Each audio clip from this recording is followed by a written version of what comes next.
काही सुख नाही, मग त्यांना वृद्धाश्रमात पाठवा. त्यांना वृद्धाश्रमात पाठवा. वृद्धाश्रमात पाठवण्याची सोय केली जाते आणि तरी देखील त्याला सुख मिळत नाही.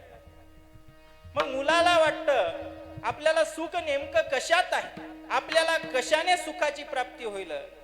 नारद महर्षींना देखील प्रश्न पडला होता.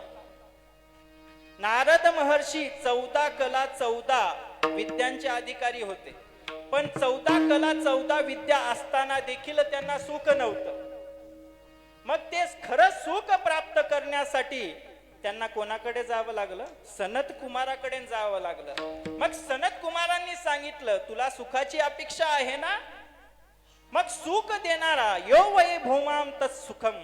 भूमा म्हणजे ब्रह्म, आणि ते ब्रह्मच तुला सुखकारक आहे.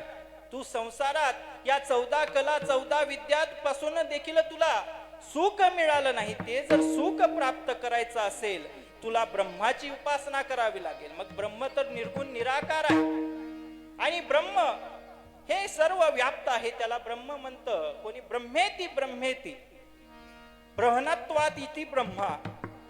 आणि हे ब्रह्म म्हणजे व्यापक भाव, आणि तो व्यापक भाव शिवत्वामध्ये देखील आहे. शिव आणि ब्रह्म हे समानार्थी शब्द आहे आणि शिव सर्वत्र व्याप्त आहे. मग अशा निर्गुण निराकाराची उपासना करण्यासाठी तुम्हाला सगुणाची आवश्यकता आहे, आणि ती सगुण उपासना आपल्याला सद्गुरूंच्या माध्यमातून मिळते. शिवहर